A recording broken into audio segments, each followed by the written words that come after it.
에어컨 이슈로 여기서 좀 당분간 드려야 될 것 같아요. 한 7월까지는 드려야 될 것 같습니다. 자, 오늘 함께 나눌 말씀 역대상 21장 15절로 19절입니다. 역대상 21장 15절에서 19절 제가 봉독해 드릴게요. 하나님 말씀을 들으십시오. 하나님이 예루살렘을 멸하러 사자를 보내셨더니 사자가 멸하러 할 때에 여호와께서 보시고 그 이 재앙 내림을 뉘우치사 멸하는 사자에게 이르시되 족하다. 이제는 네 손을 거두라 하시니 때에 여호와의 사자가 여부스 사람 오르난의 타작마당의 곁에 선지라. 다윗이 눈을 들어보매 여호와의 사자가 천지 사이에 섰고 칼을 빼어 손에 들고 예루살렘 편을 가리켰는지라.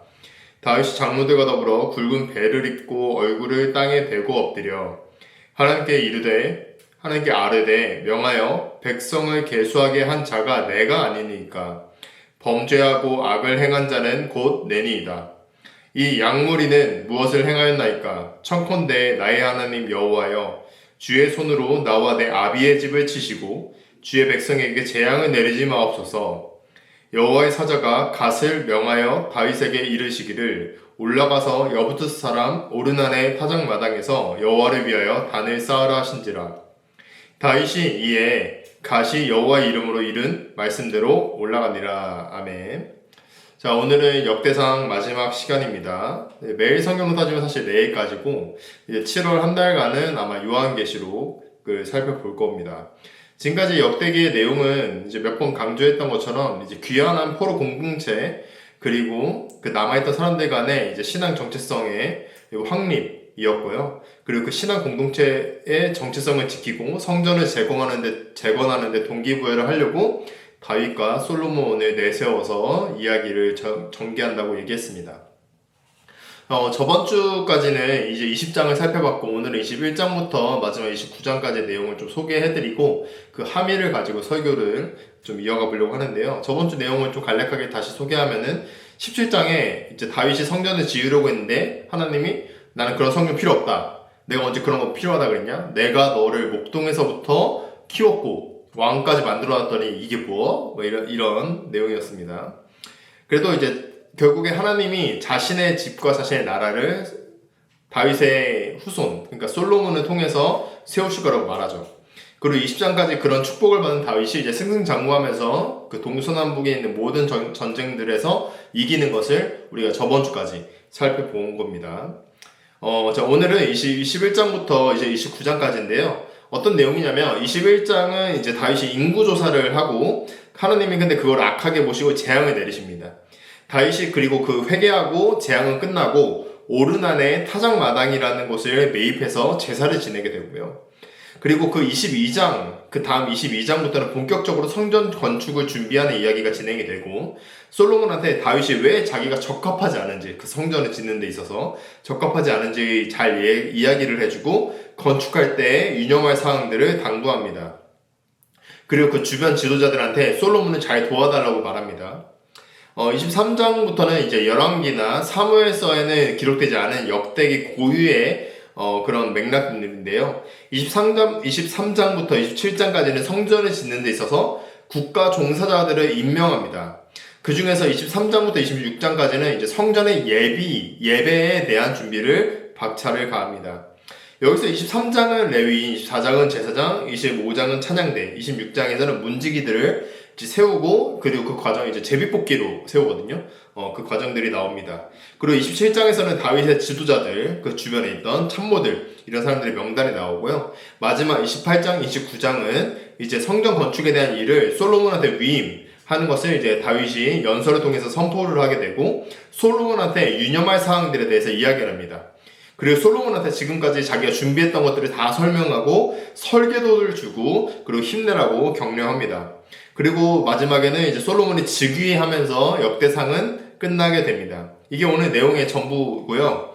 다윗은 솔로몬에게 마지막으로 이런 말을 합니다. 28장 9절입니다. 제가 읽어드릴게요. 내 아들 솔로몬아, 너는 네 아버지 하나님을 알고 온전한 마음과 기쁜 뜻으로 섬길지어다.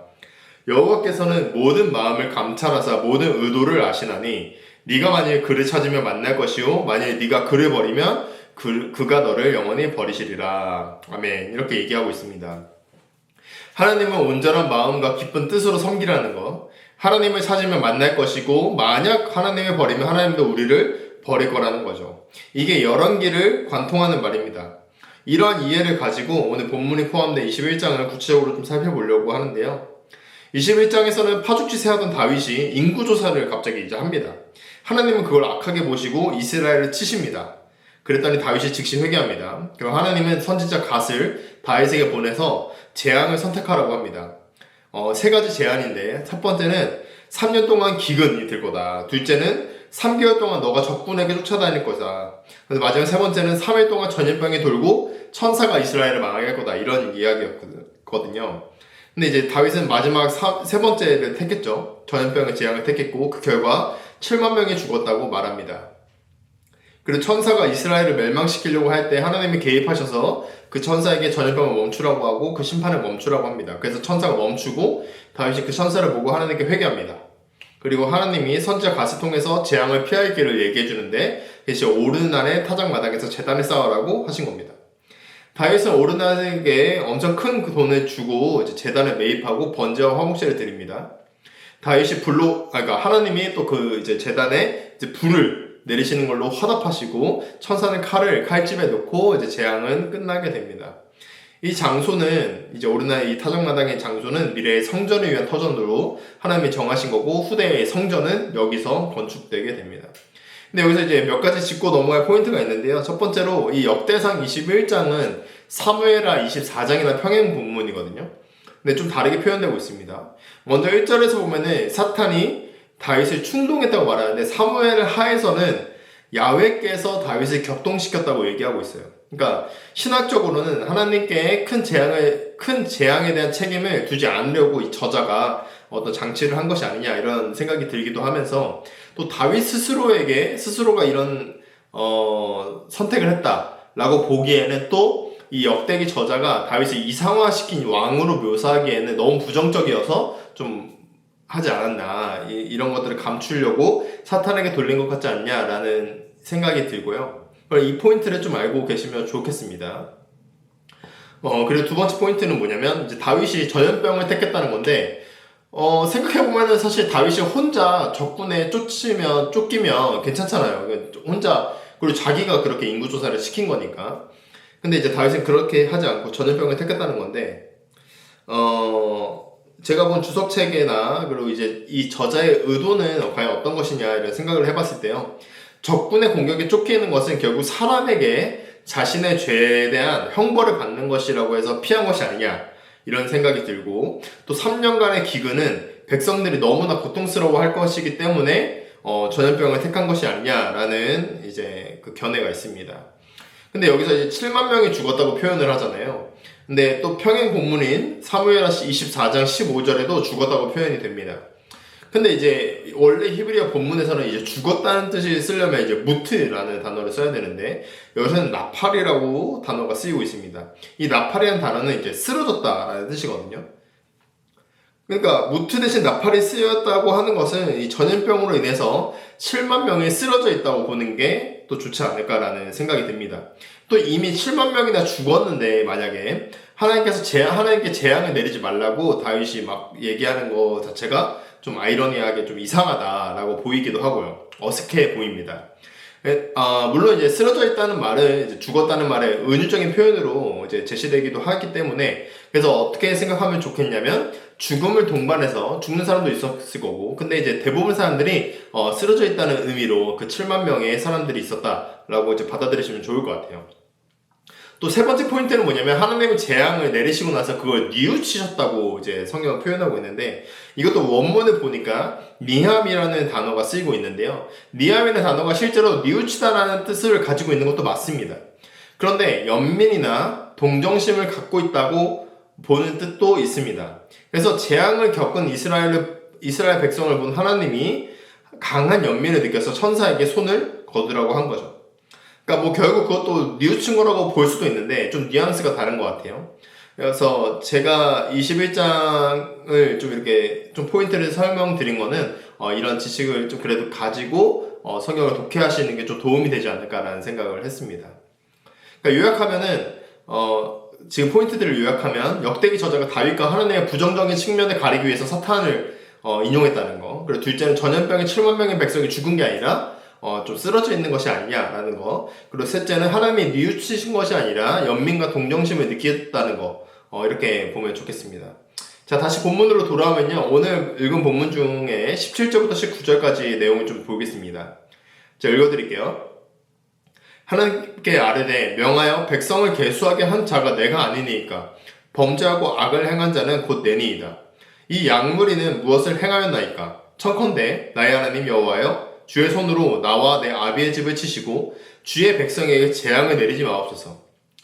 여호와의 사자가 갓을 명하여 다윗에게 이르시기를 올라가서 여부스 사람 오르난의 타작마당에서 여호와를 위하여 단을 쌓으라 하신지라. 다윗이 이에 갓이 여호와 이름으로 이른 말씀대로 올라가니라. 아멘. 오르난의 타작마당에서 단을 쌓는 거. 그러니까 거기서 제사를 지내는 게 그 대안이었는데, 그리고 거기서 실제로 번제를 드립니다. 21장 26절과 27절을 한번 제가 또 읽어드릴게요. 다윗이 거기서 여호와를 위하여 단을 쌓고 번제와 화목제를 드려 여호와께 이를 아뢰었더니 여호와께서 하늘로부터 번제단 위에 불을 내려 응답하시고 사자를 명하심에 저가 칼을 집에 넣었더라. 꽂았더라. 그 응답이 나옵니다. 그러니까 다윗이 죄를 지었지만 그의 값을 지불하고 제사 터를 마련하고 온전한 제사를 지내서 다시 하나님과의 관계를 회복하는 것을 지금 보여주는 거죠. 그러니까 죄가 만연했던 곳이 다시 은혜의 장소가 되는 겁니다. 그러니까 죄가 만연했다기보다는 이제 두려움의 장소라고 보는 게 좋겠어요. 이제 여부스 사람 오르난을 만나면서 그 다윗조차도 두려워하고 있던 모습이 이제 역대기 본문에 나오고 있고, 또 오르난 자신도 그리고 자식들도 그 두려워하고 있는 모습을 보이거든요. 근데 거기가 은혜의 장소로 탈바꿈 되는 것입니다. 그러니까 성경에서는 이러한 반전의 장소들이 종종 나오는데요. 저는 두 장소를 좀 더 추가로 설명하고 오늘 설교를 마무리하려고 합니다. 첫 번째 장소는 베델이고 두 번째 장소는 골고다입니다. 베델은 잘 아시는 것처럼 이제 야곱이 에서에게 팥죽을 사기친단 말이에요. 그리고 장자권을 얻고 도망가요. 도망가다가 이제 잠든 장소, 거기를 이제 베델이라고 합니다. 거기서 이제 환상을 보거든요. 꿈을 꾸는데 환상을 보고 사닥다리인데 막 천사가 왔다 갔다 하면서 하늘과 땅이 이어지는 그런 장소고요. 그래서 그거를 베델, 벳이 집이고 엘이 하나님이에요. 그러니까 하나님의 집이죠. 하나님의 집이라고 이름을 짓습니다. 원래는 이제 루즈라는 지역명이었어요. 거기서 이제 하나님은 아브라함과 이삭에게 주었던 그 축복과 언약을 너에게도 줄 거다라고 야곱에게 얘기하십니다. 그리고 시간이 흘러서 야곱이 결혼하고 나서 하나님께서 다시 말씀하실 때가 와요. 그때 이제 베델에 다시 올라와라 라고 얘기하시면서, 그래서 이제 야곱이 베델로 같이 가족들과 다 함께 올라갑니다. 그때 베델에서 모든 우상을 버리고 하나님께 제사를 지냅니다. 그러니까 온전한 의미의 제사를 지내게 되는 거죠. 그때 야곱에게 하나님이 뭐라고 얘기하냐면 넌 이제 이스라엘이다 라고 이름을 주시고, 아브라함부터 시작된 언약, 아까 말했던 아브라함과 이삭에게 줬던 그 언약을 다시 한번 확인시켜주면서 내가 너에게 복을 줄 거다 라고 얘기하십니다. 그러니까 베델은 하나님과 인간의 언약의 장소이면서 우상을 버리는 회심의 장소였어요. 근데 이제 시간이 지나서 북이스라엘과 남유다가 나누어지고 여로보암이 남유다의 예루살렘으로 사람들이 막 예배드리러 가니까 이거를 막으려고 그 베델의 장소에 금송아지를 세웁니다. 그 길에 있었거든요. 그래서 그 금송아지를 세우게 됩니다. 그러니까 우상의 장소가 됩니다. 나중에 호세아 같은 선지자들은 베델을 벳아웬이라고 부르면서 허무의 집, 아웬이 허무라는 뜻인데 허무의 집이라고 얘기하면서 비판합니다. 또 우상 숭배의 그런 중심지를 비판하는 거죠. 아모스 같은 선지자도 이제 베델에 가지 마라 막 이런 얘기를 합니다. 그러니까 정리하면 베델은 언약의 장소였다가 우상 숭배의 장소가 된다는 겁니다. 오늘 역대기에서 죄악과 두려움의 장소가 은혜의 장소가 된 거랑은 정반대의 이야기가 되는 거죠. 그러니까 베델과 정반대면서 또 오늘 이야기인 이 역대기와 같은 장소의 역설이 나타나는 게 어디냐면 두 번째 소개해드릴 골고다 언덕입니다. 골고다라는 이름이 잘 아시는 것처럼 해골의 장소라는 뜻입니다. 골고다. 라는 곳이. 그러니까 저주받은 곳이라는 이름을 가지고 있는 곳입니다. 여기서 골고다 언덕은 죄수들이 처형당하는 곳이었잖아요. 그래서 장소도 예루살렘 바깥에 위치되어 있었습니다. 그러니까 이 위치 선정 자체가 죄수들이 성 밖에서 처형되어야 한다는 어떤 배제의 논리가 적용되어 있다는 곳입니다. 그러니까 골고다 언덕은 그래서 로마 통치 아래에서 사람들의 목숨이 무가치하게 버려지는 곳 중 하나였습니다. 그런 곳이었습니다. 대표적인 곳이었습니다. 근데 잘 아시는 것처럼 여기서 예수님이 죽으시면서 구원의 역사가 펼쳐지게 되는 것입니다. 골고다 언덕은 유대 역사상 가장 저주받은 곳이었지만 가장 죄 없는 예수님이 죽으신 곳이 되었습니다. 저주의 장소가 은혜의 장소가 된 것입니다. 오늘 역대기에서 본 것처럼 죄악의 장소, 두려움의 장소, 형벌의 장소가 은혜의 장소가 된 것입니다. 설교를 마무리하겠습니다. 오늘 다윗이 경험했던 장소도 죄악과 형벌과 두려움의 장소가 은혜의 장소로 변하는 것을 우리가 보게 되었는데요. 다윗의 삶도 그랬습니다. 다윗의 삶 자체도 은혜가 있었고 범죄가 있었고 죄가 있었고 은혜가 있었고 다시 범죄가 있었고 재앙이 있었고 은혜가 있었습니다. 제가 소개해드린 야곱에 대한 이야기도 그렇죠. 베델도 나중에 그런 우상숭배의 장소가 될지 야곱이 알았을까요? 전혀 몰랐겠죠. 또 골고다 언덕 같은 저주의 장소가 은혜의 장소가 될지 구원의 장소가 될지 누가 알았겠습니까? 그러니까 우리의 삶도 마찬가지지 않겠냐라는 생각이 듭니다. 예를 들면 여러분들이 가지고 있는 페널티라고 할까요? 그런 마이너스적인 요소가 어떻게 보면 하나님이 여러분들의 은혜를 시작하시고 구원을 시작하시고 그 은혜의 키워드로 삼으시는 유일한 것일지도 모릅니다. 또 다른 한편으로 여러분들이 가지고 있는 어드밴티지가 있다면 오히려 그것이 마이너스적인 요소가 될 수도 있겠습니다. 오히려 여러분이 생각하는 장점이 타락의 장소, 타락의 시작, 타락의 키워드가 될지도 모른다는 것입니다. 우리는 그래서 언제나 하나님 앞에서 겸허하게 살아야 할 것 같습니다. 설령 우리가 그렇지 못하더라도 그렇게 마음과 생각을 쓰도록 노력해야 할 것 같습니다. 다른 한편으로 위로를 드리자면 너무나 마이너스적인 요소로 힘들어하지 않으셔도 될 것 같습니다. 또 플러스적인 요소로 너무 즐거워하지 않을 수도 있을 것 같습니다. 인생사가 세옹지만 아니겠습니까? 저도 최근에 ADHD 판정을 받았는데 일부러 약을 안 먹고 기말 과제를 끝내고 공모전을 완성했단 말이에요. 근데 만약에 약을 먹었다면 오히려 다양한 아이디어로 페이퍼랑 공모전을 완성하지 못했을 겁니다.